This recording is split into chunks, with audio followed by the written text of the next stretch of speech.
Hello students, आप सभी का स्वागत है आपके अपने यूट्यूब चैनल आई एल फ्रॉम कैन आई टू आई कैन पर।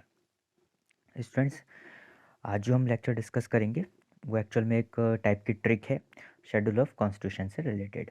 तो आपको पता होगा कि शेड्यूल ऑफ कॉन्स्टिट्यूशन से रिलेटेड काफ़ी सारे क्वेश्चंस एग्जाम में पूछे जाते हैं, जिससे कि मैं आपको बता देता हूँ कि जैसे किस सूची का संबंध किससे है, इस प्रकार के क्वेश्चन बनते हैं। तो आपको पता होगा कि भारतीय संविधान में जब मूल संविधान बना था तो उस समय 8 अनुसूचियाँ थी, लेकिन वर्तमान में जो टोटल अनुसूचियों की संख्या है वो कितनी है भारतीय संविधान में? 12 है। यानी टोटल शेड्यूल्स एट प्रेजेंट कितने हैं हमारे इंडियन कॉन्स्टिट्यूशन में? 12 शेड्यूल्स हैं। और हर एक शेड्यूल का संबंध किसी न किसी बात से है या किसी न किसी पर्टिकुलर थिंग से है।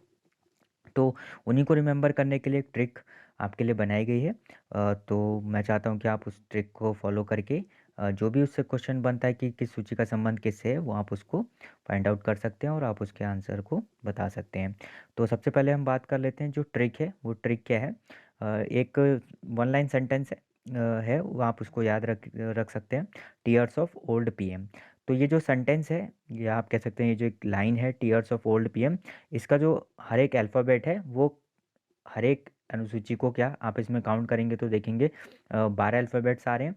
तो ये 12 के 12 अल्फ़ाबेट्स किसको रिप्रेजेंट करेंगे? 12 अनुसूचियों को रिप्रेजेंट करेंगे। कैसे रिप्रेजेंट करेंगे ये मैं आपको भी बता रहा हूँ। तो हर एक अल्फ़ाबेट हर एक अनुसूची को क्या करेगा? रिलेट करेगा। तो सबसे पहले जैसे हम बात कर लेते हैं टी। तो पहली अनुसूची जो है उसके लिए जो हमने वर्ड यूज़ किया है, सॉरी अल्फ़ाबेट यूज़ किया है, वो टी है।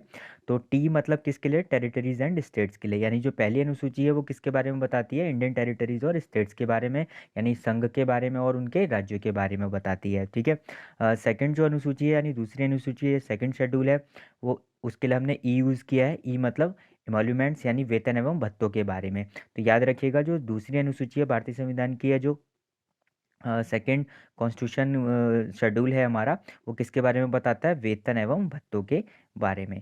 तो राष्ट्रपति का वेतन कितना होगा, उपराष्ट्रपति का वेतन कितना होगा, इनको जो मिलने वाले भत्ते हैं, इसका संबंध किससे है? हमारा सेकंड अनुसूची से है, यानी सेकंड शेड्यूल से है। इसके बाद आता है थर्ड। थर्ड के लिए हमने जो अल्फ़ाबेट यूज़ किया है वो ए है। जो आप ऊपर ट्रिक में देख रहे हैं टीयर्स वर्ड यूज़ हम कर रहे हैं, उसमें जो थर्ड अल्फ़ाबेट हमारा यूज़ हो रहा है वो ए है। तो इसका जो संबंध है वो, यानी ये जो ए अल्फ़ाबेट है ये कौन से अनुसूची को रिलेट कर रहा है? तीसरी अनुसूची को रिलेट कर रहा है। और जो तीसरी अनुसूची है उसका संबंध किससे? अफर्मेशंस एंड ओथ से, यानी शपथ से। ठीक है। तो शपथ कौन किसको दिलाएगा, इसका संबंध, या कौन किसको अफर्मेशन करेगा, इसका संबंध किससे? तीसरी अनुसूची से। चौथी अनुसूची यानी फोर्थ शेड्यूल का संबंध है राज्यसभा सीट्स एलोकेशन से, यानी किस राज्य से राज्यसभा में कितनी सीट निर्धारित की गई हैं या की जा रही हैं, उसका संबंध किस में आता है? चौथी अनुसूची में आता है। तो जो फोर्थ शेड्यूल है उसके लिए आर हमने यूज़ किया, यानी राज्यसभा सीट्स एलोकेशन हो गया। फिफ्थ शेड्यूल जो हमारी है वो है शेड्यूल एरियाज़ के लिए, यानी जो अनुसूचित क्षेत्र हैं उनका संबंध इससे पांचवी अनुसूची से है, फिफ्थ शेड्यूल से है। सिक्स्थ अदर ट्राइबल एरियाज, यानी जो अन्य जनजाति क्षेत्र हैं उन वो सिक्स शेड्यूल में बताए गए हैं, उसके लिए हमने वर्ड ओ यूज़ किया, यानी अदर ट्राइबल एरियाज हो गया। सेवेंथ जो अनुसूची है, सेवेंथ शेड्यूल है, एफ एफ यानी फेडरल लिस्ट, और इसी में आपको फेडरल लिस्ट के साथ साथ आपको कौन सी लिस्ट मिलेंगी, जो मैंने आपको पहले के वीडियोज़ में भी बताया, कॉन्करेंट लिस्ट मिलेगी। ठीक है। यूनियन लिस्ट जिसको हम कहते हैं, और स्टेट लिस्ट भी मिलेगी। ठीक है। तो जो समवर्ती सूची होती है, राज्य सूची होती है, केंद्र सूची होती है, उसका संबंध किससे? सातवीं अनुसूची से, ये आप याद रखिएगा।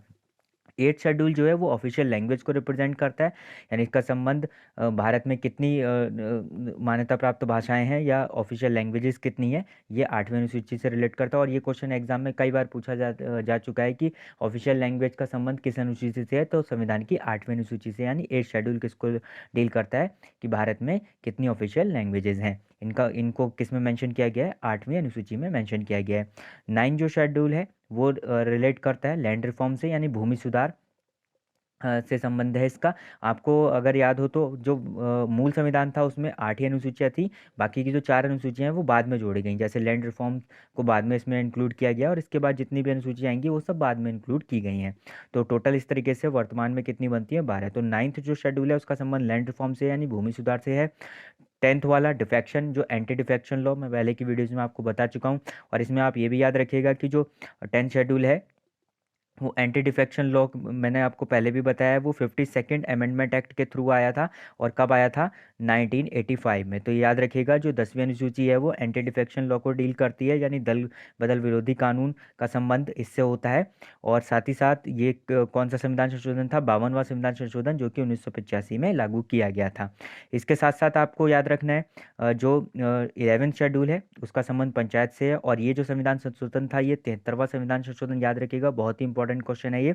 73rd अमेंडमेंट एक्ट के थ्रू ये आया था। और ये कब आया था? 1992 में, 1992 में। तो 73वां संविधान संशोधन लागू किया गया, पंचायती राज से इसका संबंध है, और जो कि 1992 में लागू किया गया। और इसके लिए एक संविधान में शेड्यूल बनाया गया, 11वां शेड्यूल। तो 11 शेड्यूल पंचायती सिस्टम को या पंचायतीकरण के लिए बनाया गया है, पंचायतीकरण के बारे में उसमें मेंशन किया गया है। जो 12th शेड्यूल है म्यूनसिपैलिटीज़ के लिए, नगर निगम और नगर निकाय से संबंधित है। और इस ये 74th अमेंडमेंट एक्ट था, जो कि 1993 में एप्लीकेबल किया गया था। तो याद रखिएगा, जो 12वां था वो पंचायतीकरण, 73वां संविधान संशोधन 1992।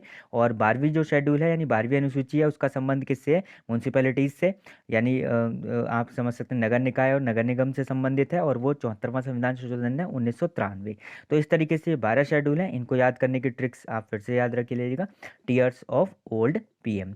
तो ये 12 अल्फ़ाबेट्स आपके 12 अनुसूचियों को रिलेट करेंगे। और तो एग्जाम में अगर वन लाइनर क्वेश्चन बनता है कि किसका संबंध, कोई पर्टिकुलर थिंग आपको दी जाती है तो उसमें पूछ लिया जाता है कि इसका संबंध किस अनुसूची से है, तो ये ट्रिक आपके लिए काफ़ी हेल्पफुल रहेगी।